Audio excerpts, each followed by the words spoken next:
Hi everyone, Matt from the Canary Room. Welcome to this short mini-series of a beginner's guide to breeding canaries.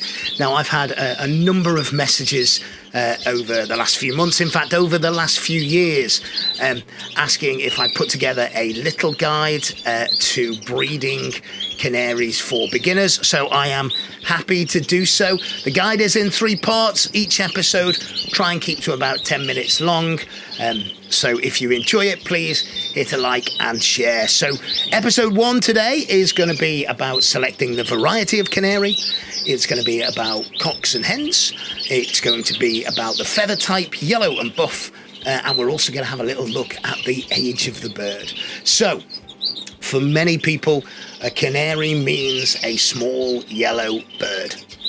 All right. Now, the canary is available in a multiplicity of different varieties. So the first thing to the would-be canary keeper is to choose a variety that you like. Now, I have in the Canary Room a series of Fife canaries. They're available in a range of colours, from yellow, clear as they're known, through to green. I've got blues, whites, cinnamon, and variegated birds. So there is a range of different colours available, and that's in the Fifes. And those colours exist in most of the canary fancies. You can have Gloucester canaries, which have a crest, a little bit like a beetle's haircut. Behind me in the cages here, I've got some Norwich canaries. You'll notice I've mentioned 3 different types of canary. They all carry the name from where they were originated. So the Fife up in Scotland, the Norwich obviously in the Norwich area, the Gloucester canary first founded in Gloucester. And what I also have, those are all type canaries, what I also have are coloured canaries. Now those canaries, we might be able to see them, they're just out of shot. I have some red, black, grey wings. So there are a different type of colour canary as well. Historically they were known as red factors. There are lots of different varieties of those canaries, and the keeping of them is exactly the same. So first thing, select your variety. Canaries come in all shapes and sizes, as we can see here. So select your variety. Next thing to think about is how many birds you want to keep. Now, in the Canary Room, this is a purpose-built room. I breed and exhibit canaries. You may just want a pair, and that's absolutely fine. So the first thing to think about is how many do you need, and that will determine what you need in terms of a setup for them. In episode 2, we'll have a little bit more around the housing of the birds. So, how do you tell a male canary from a female canary? Well, the vast majority of canaries are non-dimorphic. And what that means is there is no visual difference between the male birds and the female birds. In the grey wings that we can see behind me here, and some of the other colour canaries, the new colour canaries, those birds are dimorphic, which means that there is a visual difference between the males and the females. In the case of the grey wings, the males have more of a red blaze and a greater depth of red on their sort of chest area. So you can sex them that way. In other types of canaries, at this time of the year, which is the beginning of the breeding season, it's relatively easy to determine the sex by the depth of colour and the lustful song of a canaries. Generally speaking, only male canaries will sing lustfully. Now, I do say generally speaking. I know a number of people who've got singing hens, and I've seen birds that you would swear were male, and they've laid eggs, so they're obviously not.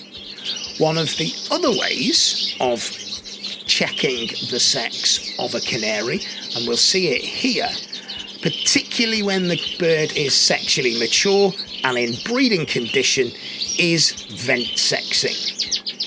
We can see here, this is a male canary, and you can see The organs are slightly protruded from the front, and this is a female canary, and the organs are towards the back end of the bird. So that's how you vent sex a bird. But what's important is, firstly, that you have, if you want to breed canaries, that you have one male and one female. The next thing to consider when it comes to breeding canaries, and this is for irregardless of whether you intend to exhibit your birds, the next thing to consider is the feather type on the canary. Now, there are videos on this channel around yellow and buff feather types, so please check them out. I'll put a link in the description below. Please do check them out.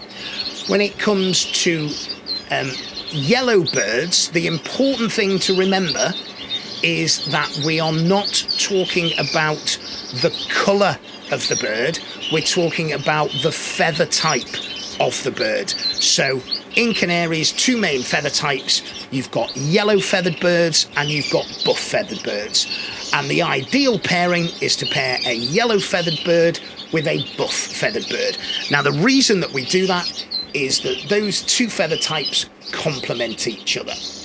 If I think about buff feathered birds, and they can be in green or cinnamon or clear or blue or white, if I think about buff feathered birds, I often think it looks like it's just had a dusting of powder over it. So that's the difference. There's a frosting around there. The yellow bird is more deep in its colour, so it's got a more intense yellow feather. Sometimes it's called an intensive feathered bird as well. So that's yellow and buff. What we've got here is some examples of some yellow hens and some buff hens, and you can see the yellow cocks and some buff cocks to go with them. So to breed canaries successfully, you need a yellow feathered bird and a buff feathered bird to pair together. And what that should ensure is that you don't get things, particularly in some of the heavier feathered birds, like feather lumps. Okay, and that's when the feathers are so soft that the quills are unable to break through the skin, and a lump forms, a feather lump cyst forms in the bird. So from the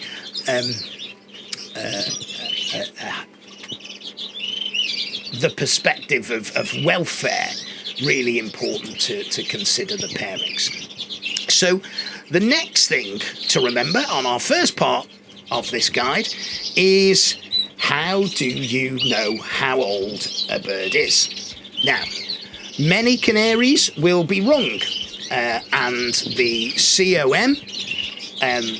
COM has a colour code for each years. I think there's 5 different coloured rings now, so those rings repeat every 5 years. The ring cycle repeats every 5 years. We're in 2024 now. The colour code for 2024 is red. The colour code for 2023 was blue. The colour code for 2022 was brown. The colour code for 2021 was mauve or purple. And the colour code for 2020 was green. So I have a number of green ring birds in the shed. They are 4 years old. Obviously, a bird with a blue ring is a last year bird. A bird needs to be between 8 and 10 months to be sexually mature. Okay, so you want your birds to be of an age that they are sexually mature to breed. Older birds will breed. I have bred with 5-year-old cocks and hens before now, but obviously as a bird gets older, their fertility rate decreases. If your bird doesn't have a ring, if you look at the scales on the legs, if a bird has heavily scaled legs, that's a general indicator that a bird is of a more mature age. So, in this episode, we've had a look at selecting the variety that you like. Keep one you like, because canaries can be an awful lot of hard work. We've looked at males and females and how to sex males and females. We've looked at yellow and buff feathering, and we've looked at the age of the bird. Having done all that, we are ready now to look at the next episode where we'll cover housing and feeding and breeding essentials. If you've enjoyed the channel, please subscribe. Thanks for watching.